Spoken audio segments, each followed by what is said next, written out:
Freedom to Transact by Ash Lightstone. The freedom to transact is the freedom to be. It means I don't need your permission to do as I please and just be me. It's a freedom that we should all have. Without any conditions we have no say in. There shouldn't be any strings attached or any rhetoric about it being a sin. It's a freedom that allows us all to be equal in a manner that is profoundly meaningful. And for that reason, they tell us it's dangerous. They say there's no way for it to be purposeful. When others don't want us to have this freedom, we have to stop and ask why. We have to ultimately see that it's about control and that their so-called protection is a lie.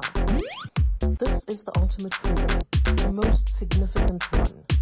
All others are built on top of this, and without this, no other freedoms can be won.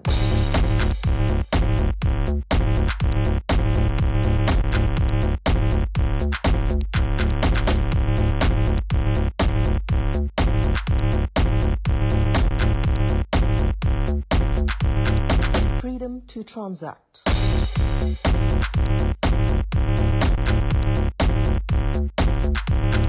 Freedom to transact.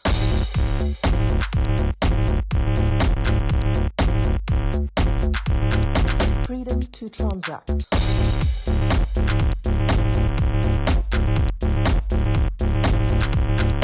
Freedom to transact.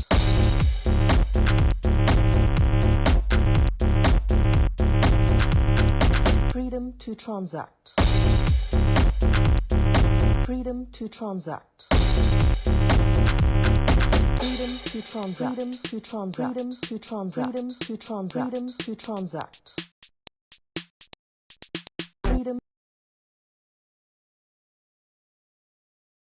Based. Based. B1. B. Based. Based. Based. B1. B. Based. Based. Based. B1. B. Based. Based. Based. B1. B. Based. Based. Based. B1. B. Based. Based. Based. B1. B. Based. Based. Based. B1. B. Based. Based. Based. B1. B. Based.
B1 B based based based B1 B based.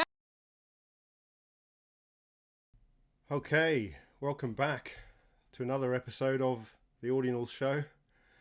Lots of action in the last week with runes coming out, new technology, lots of interesting stuff we can do with this, including for music. More about that in the future. But yeah, it's a very exciting time. Once again, to be in the space every week's a very exciting time. but really now more than ever, with everything finally moving over to Bitcoin. Some of us have been building in the Bitcoin space for half a decade, waiting for this kind of watershed moment to arrive, and very happy that it's here. Lots of innovation can now take place in the right space, under the right umbrella, using the power of Bitcoin. And probably quite soon we'll see the power of stacks. I think the launch of Runes really was another lesson in this ongoing rising of the tide as Bitcoin demand grows and the fees keep growing with it. We're going to need solutions for this. We're going to need solutions so that people can participate without these enormous costs, and also trade much more cheaply without having to simply line the pockets of Bitcoin miners for the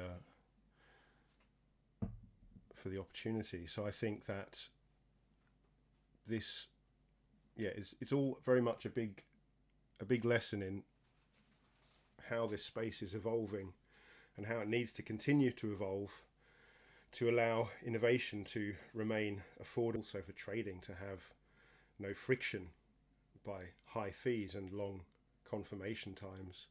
We're going to see over the next few weeks the launching of the Nakamoto upgrade on stacks, which is going to see finalized confirmation times in a matter of seconds rather than 10 minutes. So I think that we're going to start to see the convenience of layer 2 really start to play a factor in how things move. But for this week, I just thought I've had been doing a lot of work on the sequencer over the last few weeks, and I thought it would be good to put together some material that might help people start playing around with the sequencer to start making music, which we can then release on chain, just like those first songs that I played to open the show. They are the first two songs that have been inscribed using this recursive method for creating new music on chain. Each of those songs is full WAV resolution audio, each of them around 40 megabytes worth of WAV audio, wrapped up in a 20 kilobyte song file and then delivered in a 0.1 kilobyte sized player. So even with the maxing out of the fees at the moment, the players are still affordable, certainly when you're putting a combination, like a mix of songs on it. You can get an album, you could get 100 hours of music produced using the sequencer, which you'll see just here, can still be delivered in the same 0.1 kilobyte sized player. So once you're talking about distributing albums, even with the prices that they are now, you're still talking about a production price of less than $10. So while that doesn't, it's not going to excite people in the real world so much, it's going to keep things moving in the Bitcoin space while we see what happens with fees, whether they settle or whether they continue to grow. But there are options for expanding into these layer 2s coming up. But so I guess I'm going to try my best to explain some basic settings on the sequencer.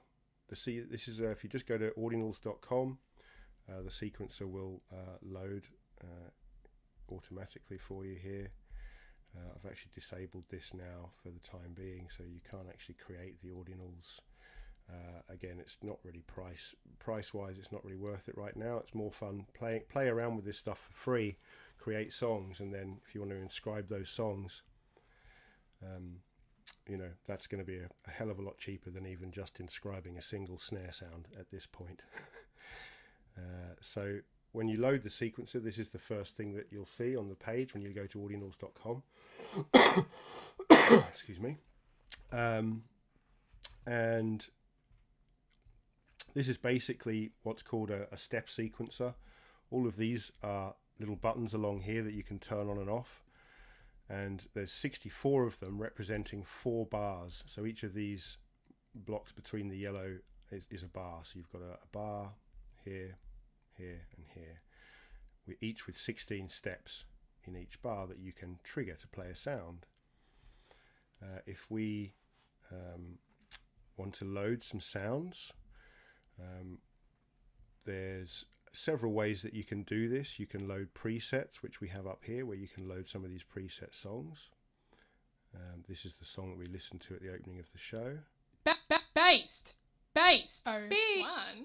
Based.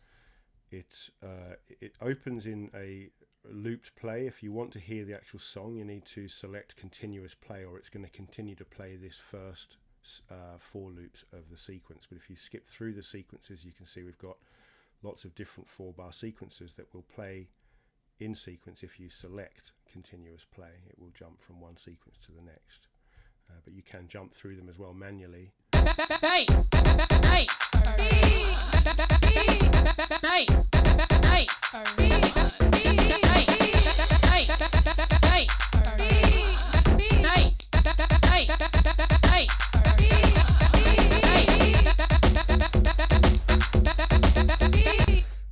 So that's with a song obviously that I've programmed, but you can see here that these are all just switches effectively. So if I go back to the first sequence here, and I'll stop it and start it from the beginning. So these are the B. If I right click down here, I can actually give this channel a name, which I'll do. So if I just give that a bit, so we know that's the sound of the B, I can turn these all on. So you can hear that that's now playing the B every time it reaches one of these active buttons. Can also something here, I'm going to put some instructions somewhere on the page for people to see, but if you use your right click or a control click if you're on the keyboard on any of these buttons, they will turn on green, which means that they are going to play the same selected section of audio but in reverse.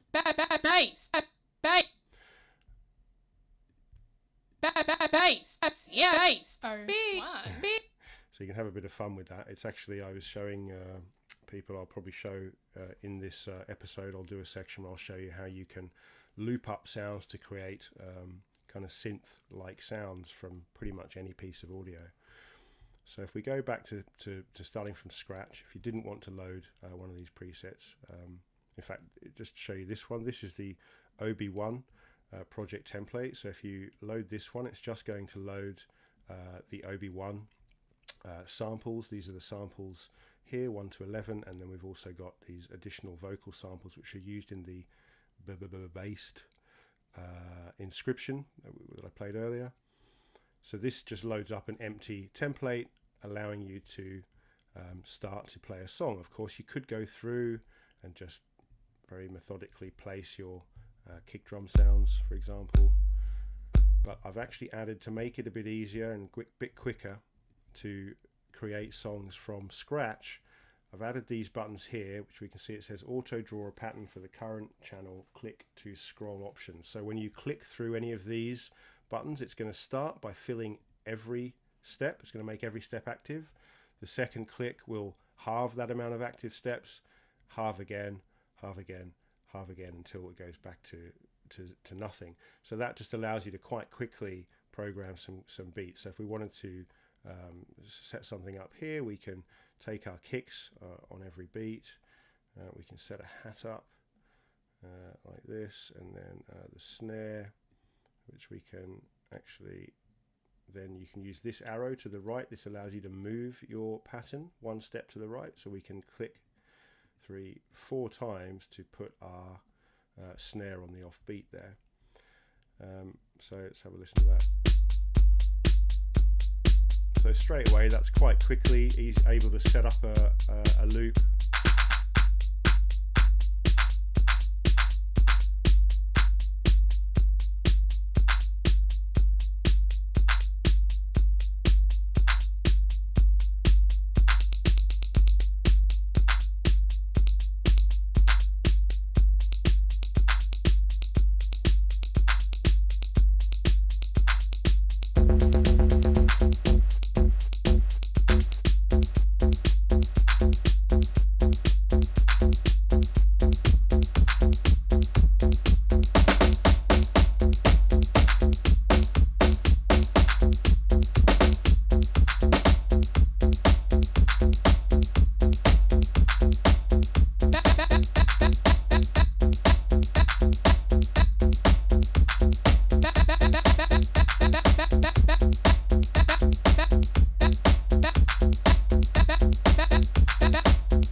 That shows you how you can fairly quickly set up a mix, and then of course you can just hit save up here. You might want to give it a name. So if we were to say oh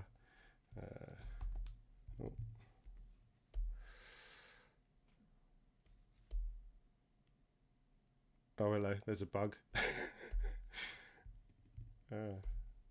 Hilarious. Okay, test track. Let's just do that for test. So we'll just save that. So if we hit save, that's now going to save that file as a small JSON file, which if I reset and then I go to my files and load this file, load from JSON, pick the file that I just saved, and there it is. Then you can do some kind of cool things with the like snare. So if we put a reverse snare in front of every second one here, get a nice effect of the reverse snare coming into the. Do the same with the crash here. You can put a reverse crash, and that'll lead into a nice crash at the beginning.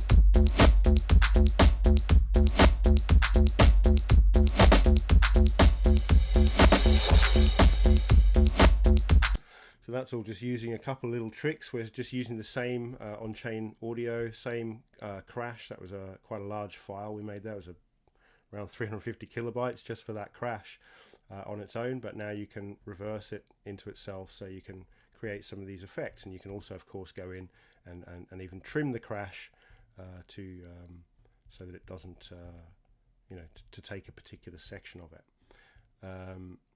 So that is the basics there. So the other thing I was going to show you is how you can have a bit of fun with creating synths from any sound. So another thing you can do to load sounds, let's go back to an empty project here. If you press the load sample button, it brings up this little window here, which allows you to update the channel name, allows you to enter an ordinal ID for any ordinal that you choose to load. So if I was to go and take one of the OB1s, for example, all I've got to do is copy that ordinal ID, paste it in here. In fact, let me do that just to show you the process. OB1. So let's go and look at the collection page here. So this is the OB1 collection page on Magic Eden. But so if I go and find one of these, I love this pink bass, is one of my favorite ones. So if I load this up, all I've got to do is copy the inscription ID. So we'll copy that, and then we can go into the sequencer, paste that ID into the ordinal ID box, and then press load audio, and that's now loaded in here. Again, I've got a little bug here. It's showing the ID here rather than the name of the instrument, because that should be saying synth bass. But I'll get that sorted. But that's now in here. So if we set this up, we'll hear that we've got the bass loaded into this channel. So that's how easy it is to load something in if you've got a specific ordinal that is either an ordinal, which is like these. They are HTML files, so the audio is not held as audio, it's actually contained as text. And there's the original Audional files, the OG Audionals, which were just text files. These were the ones that were all inscribed in the first few months of Audionals launching. And then you've got all the other regular audio which exists across the chain in various forms, MP3, WAV, just plain audio. So to find these, if you again click the load sample button, bring up this window, you'll see there is a search. Oh, it looks like I've removed that. Okay, I'll have to add that back in. There was a search in here that took you to, I'll just do it manually for now, but so if we go to, let's go to Hero Explorer. The Hero Explorer I really like because when you go into the inscription section, it's got these filters over here. So if you filter audio, you will see that it's just going to show you, let me just expand that because I think you can't quite see the side of the page there. There we go. So now you should be able to see the filters in full there. So I've just selected audio over here. I've got this audio file. I can just select that, and now it should be showing me just audio inscriptions. So these are some of the most recent. Oh, there's some new stuff. This is cool.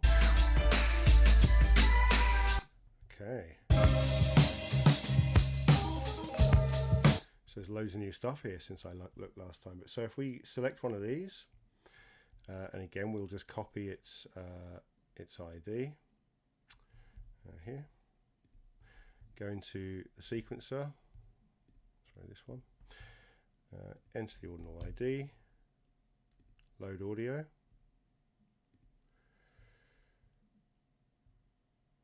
Oh, have I found a new bug? What's going on there now? Is this just a regular? This may be something I have only just discovered while doing this. Let me just check one of the older ones which I know was working. So if we go to oldest first, and we just pull out like one of the first plan.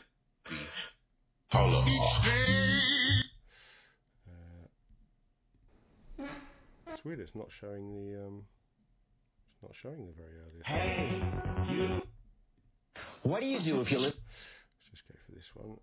So copy the ID, head in here. Oh, that has loaded. It was just a delay. Is that okay? So that has loaded. Sorry, it was just a delay in the UI updating. But so if we oh yeah, I've got to sort that out as well. There's so many bugs, but we'll get there. Right. So if I load this in again, I've just changed it, haven't I? I shouldn't have reset that. Let's go back to X. I really like those new ones.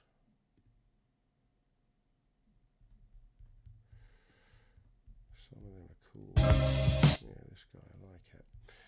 So let's try that again. Copy the ID back into the sequencer, paste the ID, and press load. And there we have it.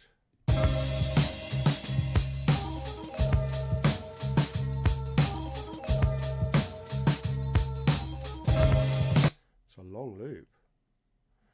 So anyway, we could go into this. This is one of the things they sounds like there was some of that loop that was just repeating itself anyway. But so if we set this into a loop, so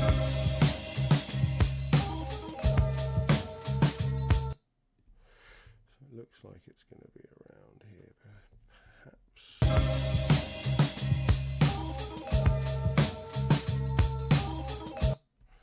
That's there.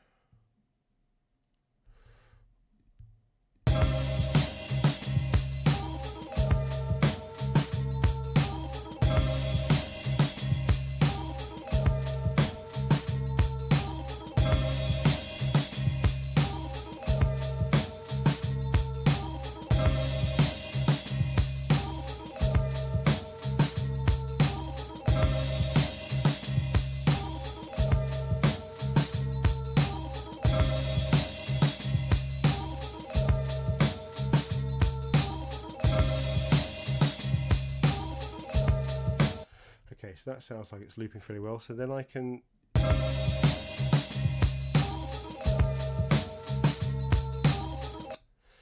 bit slower than this. Even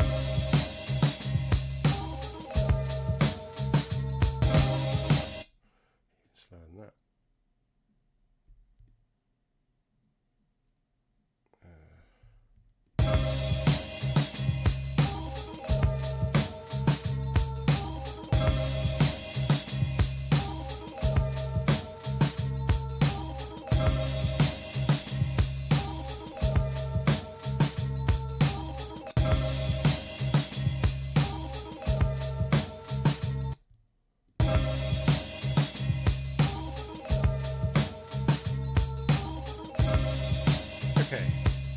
So 89 BPM, so we've kind of got there eventually.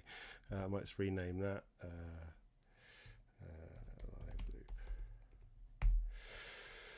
So now I'll give this a name. You should be saving these things as much as possible. Just think, obviously if your web page reloads, you just lose your work. So it's good to get things set up and just save it straight away. And then you've done it. You've got your basic setup. You've got the name. You've got your first sample that you've loaded in. You've got the trim settings on that sample, so it's got the loop set up, all that stuff is in place. And then we could go and grab another instrument. Let's go and grab, say, the clicky clicks from the OB1s. This is a really cool one, this guy, this OB1, because it has this built-in data behind this amazing piece of art that works as a standalone audio loop player. Actually contains the tone.js library inside it. Inside this actual inscription is the full tone.js library, which can be accessed by anybody who needs to do it, who wants to build on-chain applications that will benefit from using tone.js, which is most synthesizers that you might want to build, or effects units, reverbs, vocoders, all this sort of stuff is all possible because the library that's held within this little beauty. So anyway, let's grab the ID. We'll go into the sequencer and load this guy up. I'll just name that as the click. So now we've got a sort of click to go along with our original sample.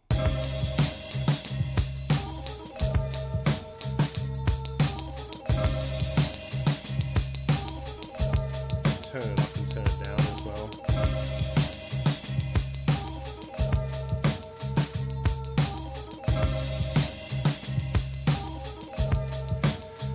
And then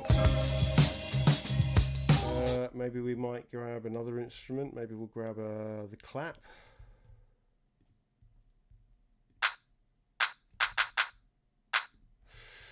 And we will grab the ordinal ID. Go back into the sequencer. Load clap. I'll just rename it. And then again we can either use our thing to draw it in, place it.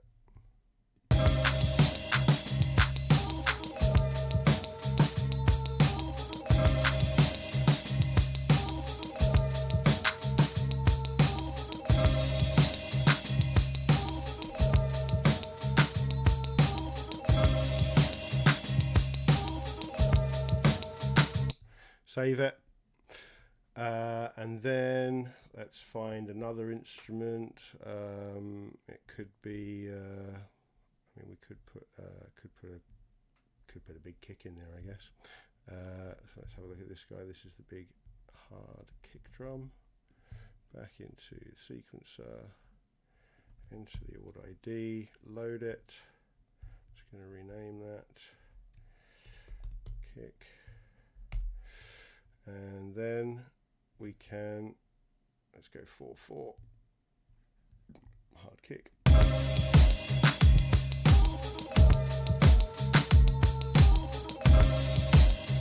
Now something I can hear that's going on in here, which I would like to adjust, but I haven't built this in yet, is that I can hear that this loop here isn't quite starting on the beat, and so all of my samples in here are all cut to start on the beat, and so it's sounding a little bit loose. And what I'd like to do is build in a feature that will connect these two trim points together and allow me to grab in the middle here and shift the entire selection to the right or the left, so that I can make sure it's starting on the beat. Because currently I'd have to do this separately, and being a big loop with the low resolution in this trimmer, any movement here is going to have to be very matched over here. And I know this loops well now, so it'd be much better if I could just grab the whole thing and shift it one way or the other. So that will come in time. So yeah, so we've saved this, and again, let's just let's just go and do a couple of little maybe reverse things. So let's get the 808 snare from the OB1s. Grab the 808 snare. Oh, what am I doing? Right, grab the ID, back to the sequencer, load it in. I'll just rename it 808 snare, and then we'll place this like so something offbeat, and then again we'll just for a bit of fun we'll put a reverse, a couple of reverses in there.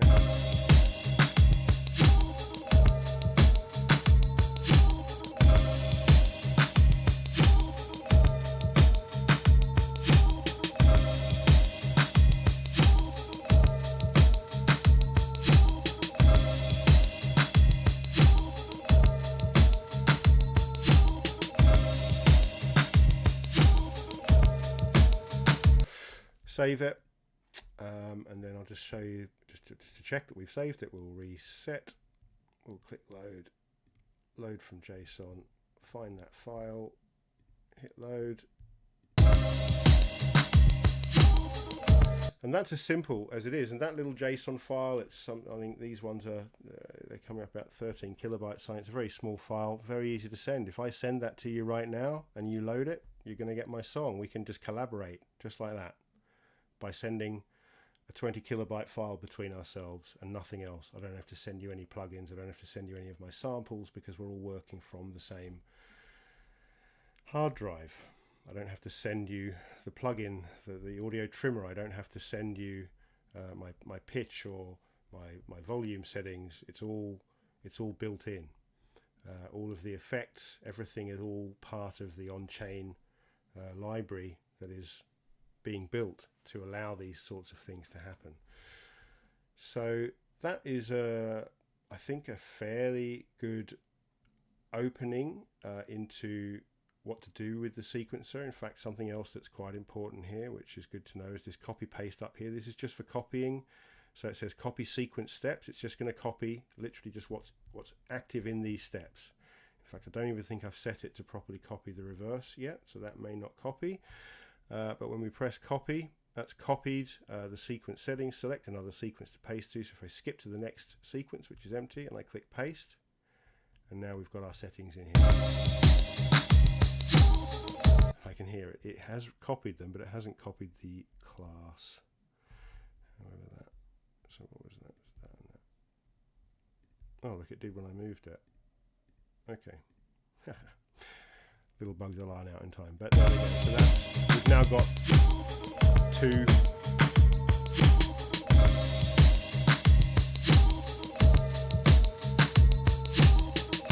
so now we can move from sequence 1 to sequence 2. If I wanted to add more instruments here, with continuous play it will move from one sequence to another. For example, let's just take out the live loop in sequence 1. It starts on sequence 0. Sorry for the confusion there, but that's another thing that I'll sort out. This should be sequence 1.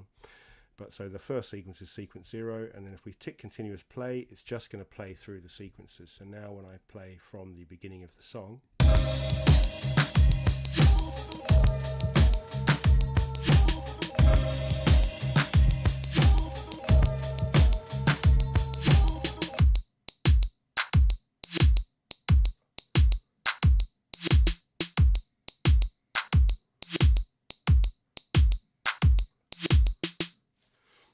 and now it's just played out to the end of the that's as far as we got. So this will keep going up to sequence 15, which is actually the 16th sequence. So and then we'll loop round again. This will also be extended shortly, as will the number of channels.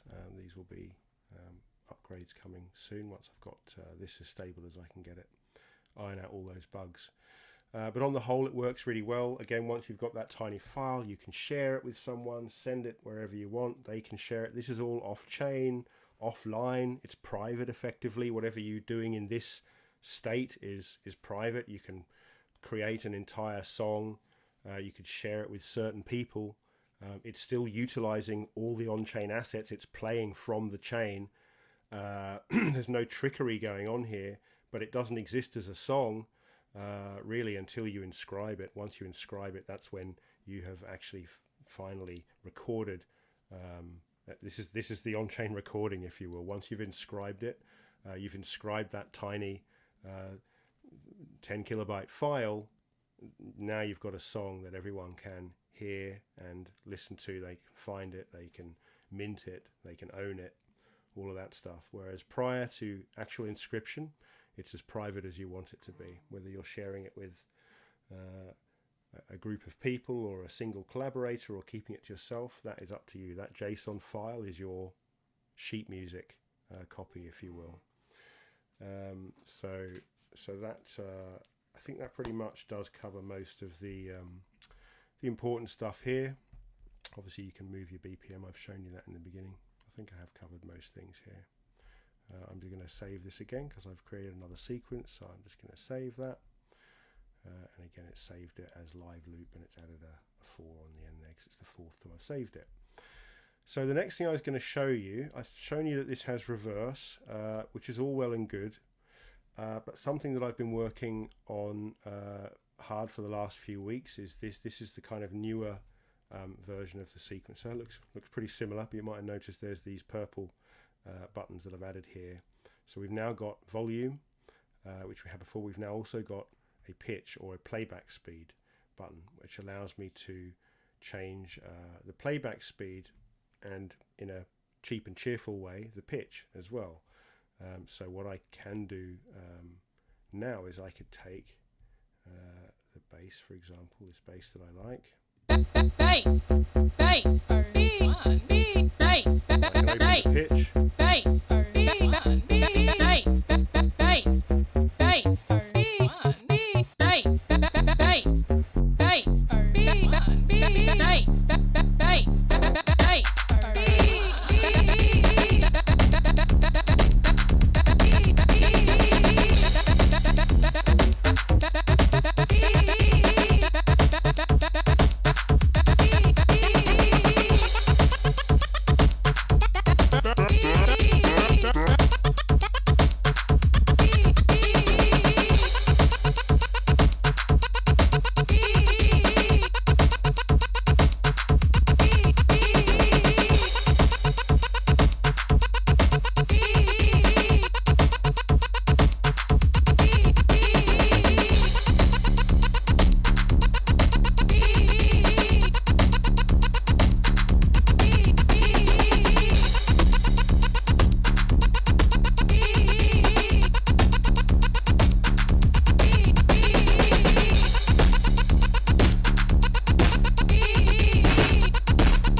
the basic, in a nutshell, what this means is that you will be able to take things like this bass note, and I haven't got this yet. This is still applying to the channel as a whole, but as you can see, when I move it around like this,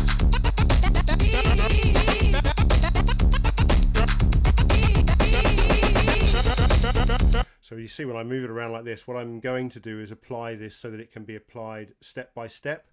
So you'll be able to effectively take any note, for example that bass note, and turn it into a melody that will then play on the steps without you having to drag the slider up and down. You'll be able to set each individual step to set its own playback speed, so when it's reached it will play at the correct speed and thereby hit the pitch that you're trying to hit, allowing us to start creating some basic melodies. Like I said, it's kind of cheating doing it this way, but it's very effective. And because we've now got this Tone.js library inscribed as part of the collection, I'm myself looking forward to developing new products as we build the collection out, to utilize the power of the library so we can actually build proper pitch shifters that won't change the time of a sound. It won't slow it down, making it longer. It will apply the actual correct algorithms to change the tone in a much more dynamic way, keeping the original feel of it while changing its pitch. And we can add all sorts of other things: vocoders, synthesizers. The synthesizers that you create with Tone.js, you'll see when you call them using Tone.js, they come with a UI. They come with a keyboard. It's already built to work. The MIDI works. All this stuff that used to take me weeks of building into programs is all thought of. So yeah, there's going to be a lot more fun we can have with it, but I'm just putting in the basics into what is supposed to be the sort of foundation for this method of creating music in the future.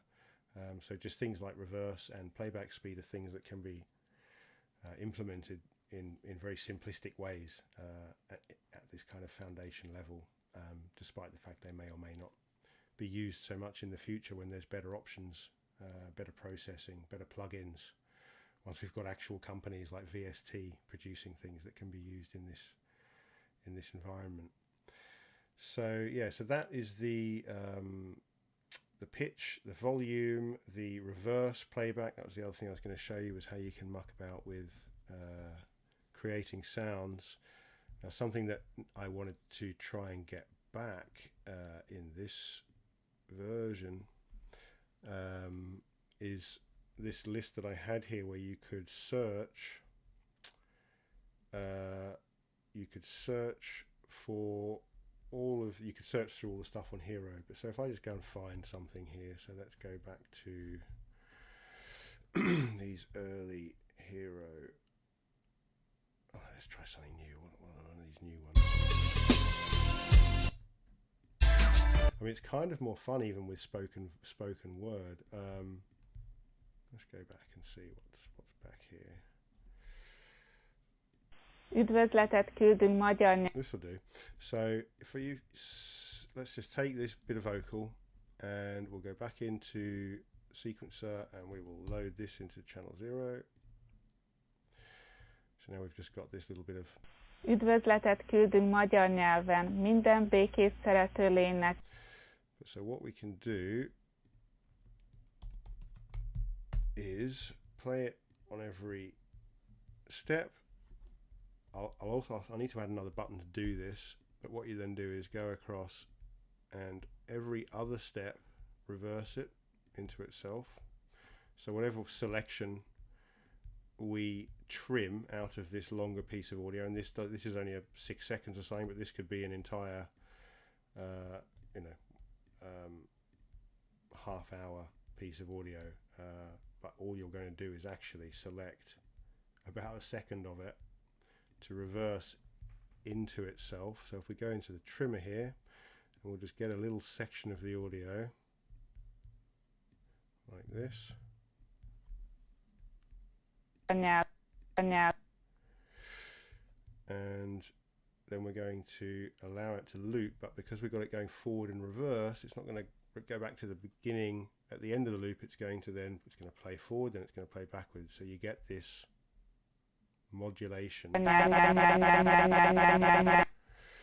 And it's going to sound a little, again, you've got to experiment with this stuff. Half the joy of writing music is experimentation, but finding your own samples to do this with, and I can promise you, when you play around with a few of them, you find some real beauties. This might not be one of them, but let me have a play. And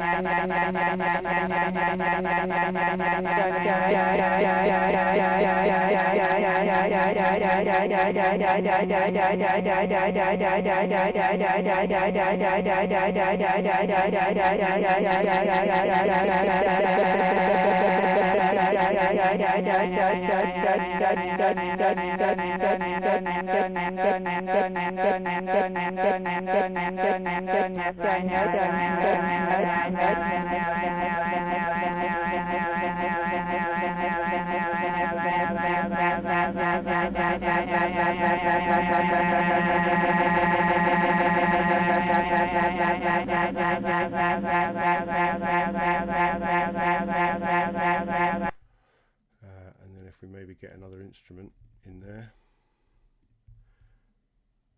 for reference.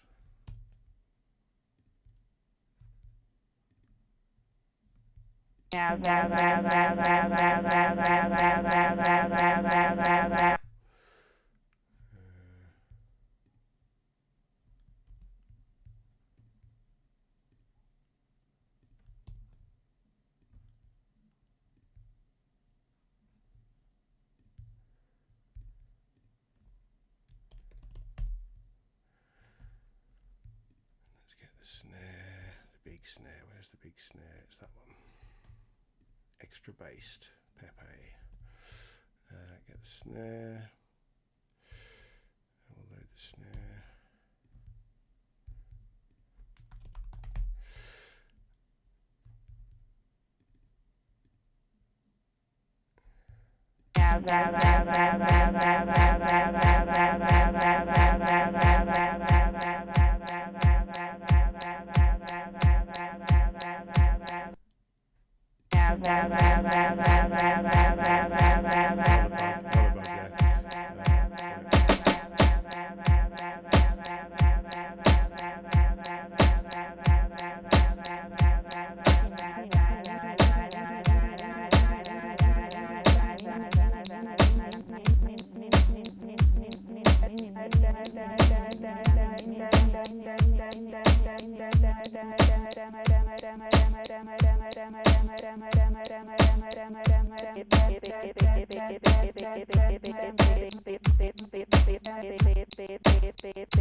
So yeah, so that's something fun you can do. Again, I'll try and make it easier to do this.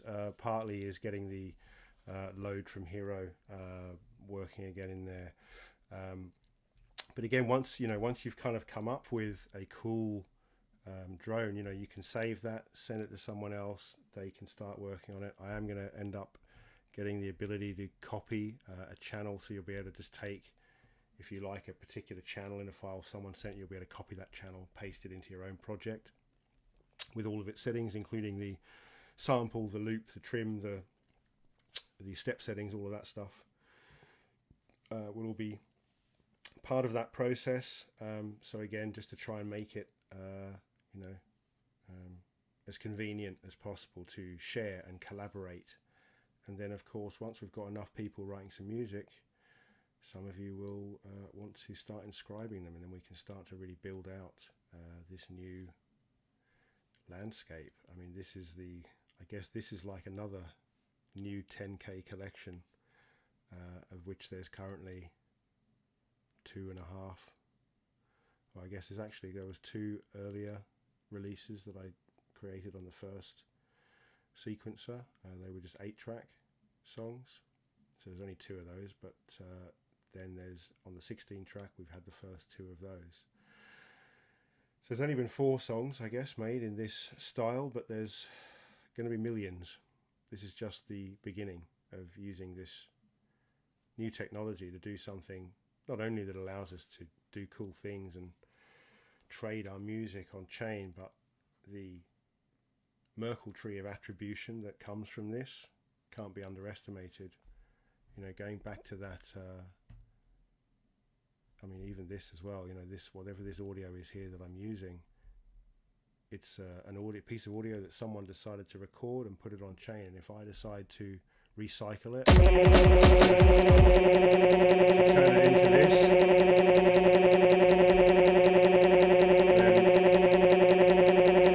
then so be it.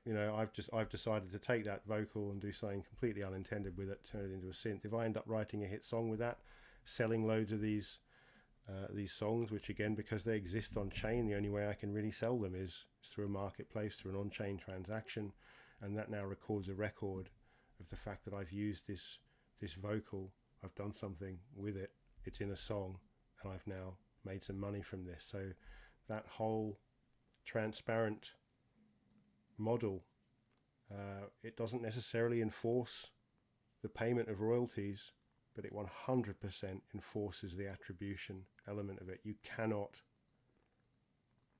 uncredit someone in this environment. You can try to uncredit the sound as much as possible. You could run it through a lot more processes than I've done here by simply reversing it into itself to make it sound like an entirely different sound. But that process to get there is an on-chain process that will always lead back to this original vocal. No one can... Üdvözletet küldünk magyar nyelven. But just because I've used it as a synthesizer doesn't take away the fact that that attribution exists, and if I was to go and make a huge amount of money with it, either the real world regulators are enforcing payment and that person who made that recording is going to get some royalty from the money I earned using their audio to make my synth, or at the very least they're going to be able to prove without a shadow of a doubt that that song that sold millions of copies used that recording as part of its synthesizer sound. So all the money that people are spending on trying to chase down usages these days will become a thing of the past, both for the management as well as the artist. Everybody can feel secure in the knowledge that they are all operating in a completely transparent but unbroken chain of creativity and rights that will extend off into the sunset. Thousands of years' time. Who knows what this vocal is going to sound like in a song of the future, but it will still lead back to this vocal, and that is incredible. I think I've covered everything. I'm going to add some more instructions onto here, so there's a little more information. I'll also add links in here to maybe to the Discord so people can report bugs. I mean, I found enough just in the last hour to keep me going for a few days, but I'll add I'll add that as a page in there. I think there is already a page, in fact, for reporting bugs in the Discord. But so please do join the Discord, follow the Audionals Twitter, it's at Audionals. Follow me at jim.btc, which is Jim, and then I spell the dot, JIMDOTBTC. Follow me on Twitter, follow the Audionals, follow OB1, Ordinal Based Ones, at Ordinal Based Ones, and get involved in the absolute genesis moment of something incredible, which nobody knows about yet. There's probably only 10 people listening to this right now, but you are incredibly early and fortunate to kind of be witnessing this and get involved, start writing some music, because the first few bits of music and musicians who engage with this are going to go down in history. With that, I'm going to leave it there. Thank you again. I'm going to play us out with one of these guys again. Might zoom out so we can see the full design. And yeah, with that, I will bid you farewell and see you again next week for another exciting delve into Web3 music and the future. Cheers. Freedom to Transact by Ash Lightstone. The freedom to transact is the freedom to be. It means I don't need your permission to do as I please and just be me. It's a freedom that we should all have, without any conditions we have no say in. There shouldn't be any strings attached or any rhetoric about it being a sin. It's a freedom that allows us all to be equal in a manner that is profoundly meaningful. And for that reason, they tell us it's dangerous. They say there's no way for it to be purposeful. When others don't want us to have this freedom, we have to stop and ask why. We have to ultimately see that it's about control, and that their so-called protection is a lie. This is the ultimate freedom, the most significant one. All others are built on top of this, and without this, no other freedoms can be won.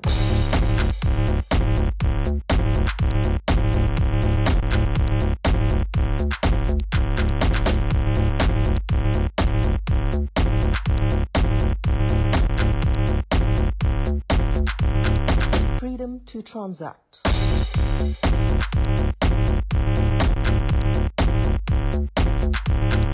Freedom to transact.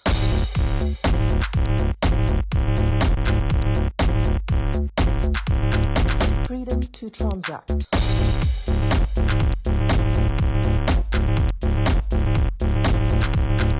Freedom to transact.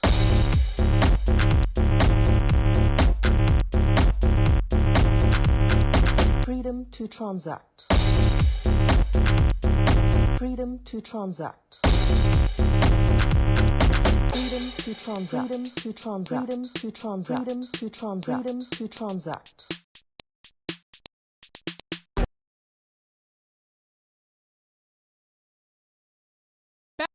Based.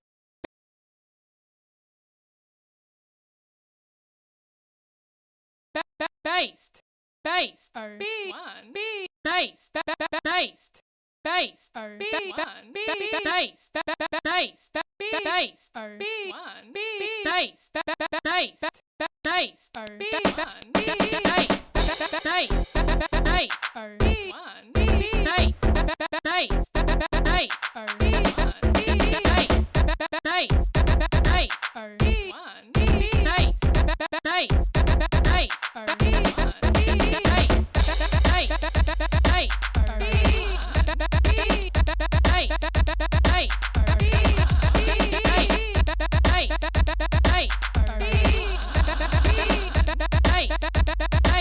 Based.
based, based, based, based, based, based, based, based.